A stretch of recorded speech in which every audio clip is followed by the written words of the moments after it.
Останки красноармейца Михаила Морозова, уроженца Сысольского района, предали земле на городском кладбище Сыктывкара. Сегодня Великая Отечественная для него окончена, ведь он, наконец, вернулся домой. Большую работу в сентябре прошлого года провел поисковый отряд «Остинг» на территории Эстонии. Тогда нашли человеческие останки, а также 2 медали за отвагу.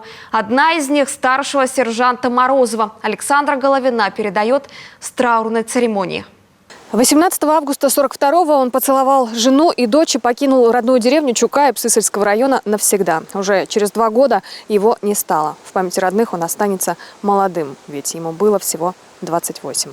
За свои 28 он многое успел. Кому-то для этого не хватит и целой жизни. Он родился в 1916-м в небольшой деревне Чукаев Сысольского района. Окончил школу, получил образование, там и остался работать. В 1939-м, когда началась советско-финская война, он уже в первых рядах призывников. Затем жена, дочь, но счастье было недолгим. 41-й год горя и большой беды. Год начала Великой Отечественной. Повестка. Мне было 11 месяцев, когда папа пошел на фронт.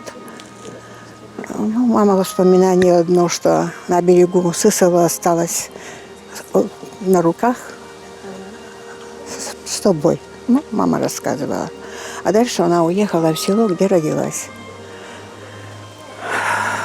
Мама всю жизнь ждала.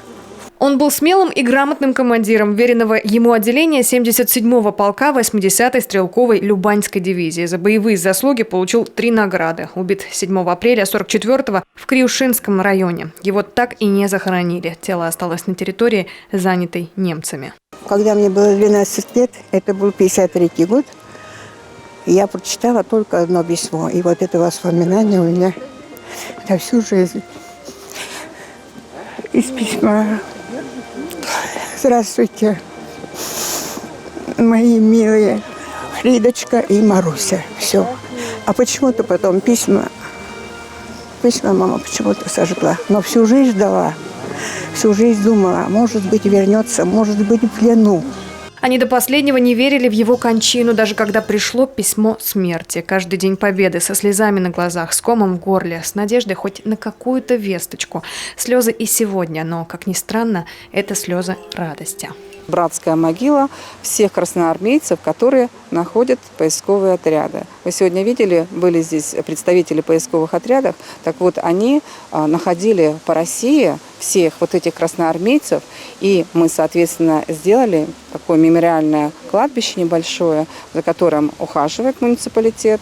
Спустя 77 лет после гибели он возвращается домой, во многом благодаря отряду «Остинг». В прошлом году на территории Эстонии поисковики обнаружили останки 3 красноармейцев и медали за отвагу. Установлено, что один из погибших – уроженец Сысольского района, наш земляк, старший сержант Михаил Морозов. Его родные попросили помощи у мэрии Сыктывкара. Процедуру передачи останков немного затянули бюрократические вопросы. Привлекали даже эстонское консульство. Для Коми это новый опыт и очень удачный.